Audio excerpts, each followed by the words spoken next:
मित्रांनो, नवीन एका व्हिडिओमध्ये तुमचं सहर्ष स्वागत आहे।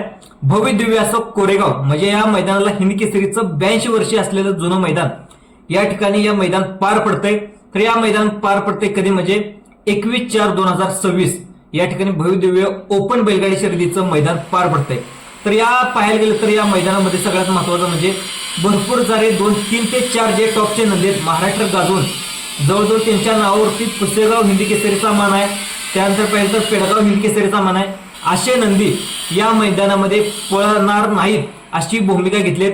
असे नेमके कोणते नंदी आहेत ते कोरेगावच्या मैदानामध्ये पळणार नाहीत, त्याचं नेमकं कारण काय याचे देखील सविस्तर डिटेल आपण या व्हिडिओच्या माध्यमातून आज आपण जाणून घेण्याचा प्रयत्न करणार आहोत। आता सगळ्यात महत्त्वाचं म्हणजे कोणकोणते नंदी या मैदानामध्ये पळणार नाहीत, त्याचं नेमकं म्हणजे का पळणार नाहीत त्याची देखील डिटेल आज आपण व्हिडिओच्या माध्यमातून आज आपण जाणून घेण्याचा प्रयत्न करणार आहोत। तसं पाहायला गेलं तर बैलगाडी क्षेत्र चालू झाल्यापासून आपली बैलगाडी संघटना आहे ती बैलगाडी संघटना देखील चांगलं काम करते।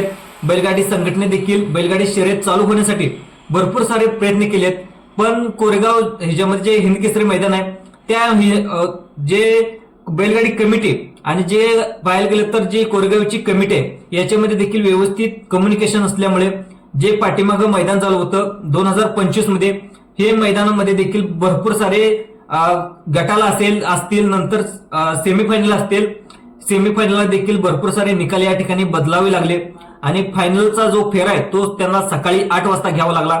त्यामुळं जे बैलगाडी मालकाचा जो विश्वास आहे बैलगाडी शर्यतीवरती असेल ज्या मैदानावरती असेल तो पाहायला गेलं तर थोडासा कमी झालेला असा दिसतोय। कारण काय की आपला सगळ्यात महत्वाचा जो पुसेगाव हिंद केसरी आणि पेडगाव हिंद केसरीचा 1 नंबरचा मानकर आहे तो म्हणजे हेमंतशेठ फुलोरे यांचा दोरलीकरांचा हरण्या 722 हरण्या या मैदानाला येणार नाही असा नकार देखील त्या बैलाच्या मालकाने स्वतः दिलेला आहे। आता हे सगळ्यात महत्वाचं दुसरं पाहायला गेलं तर सूत्राच्या आलेल्या माहितीनुसार सर्वांचा लाडका आपला वेगाचा शेवट तो म्हणजे वेगाचा शेवट अभिजित भैया आणि स्वर्गवासी रणजित निंबाळकर सरांचा सर्जा सुद्धा येणार नसल्याची माहिती या ठिकाणी अपडेट कळते। सर्जावरती देखील पाठीमागचं जो कोरेगावचं मैदान झालं 2025च्या मैदानामध्ये देखील भरपूर सारा त्याच्यावरती अन्याय झाला, त्यामुळे त्याला फायनलला देखील पळू दिलेलं नाही। पाहायला गेलं तुम्ही देखील पाहिलं असेल सर्जा देखील फायनलला पळण्यासाठी मैदानावरती देखील आला होता, त्यावेळेस देखील मोठा गोंधळ निर्माण झाला होता आणि जी कमिटीवरची जी काही विश्वासार्हता आहे बैलगाडी मालकाची आणि कमिटीवरची विश्वासार्हता कमी व्हायला ठिकाणी कारणीभूत ठरत आहे। दुसरं पाहायला गेलं तर आपला अजिशेठ कारुंडेकरांचा चिक्या सुद्धा कोरेगाव मैदानाला पळणार नाही अशी माहिती या ठिकाणी अपडेट समजत आहे। तर मित्रांनो ही अशी बहुत धक्कादायक माहिती मित्रांनो, जसं कोरेगाव मैदानाला हिंद केसरीचा मान आहे जसं तशीच वागणूक या ठिकाणी बैलगाडी मालकांना देखील दिलं पाहिजे। आता काही वेळा बैलगाडी मालकाचं देखील चुकतं, काही वेळा कमिटीचं देखील चुकतं। ह्याच्यामध्ये व्यवस्थित निकाल म्हणजे दोन्ही बाजूचा विचार करून बैलगाडी संघटनेला देखील विचारात घेऊन या ठिकाणी निकाल दिले पाहिजेत। तुम्ही पाहिला देखील सर्जाचा जो पाठीमागचा कोरेगावचा हिंद केसरी मैदानामध्ये सेमीला निकाल होता त्याच्याबद्दल देखील सुरुवातीला सर्जाला निकाल दिला, पुन्हा सकाळी सर्जाचा निकाल नाकारण्यात आला।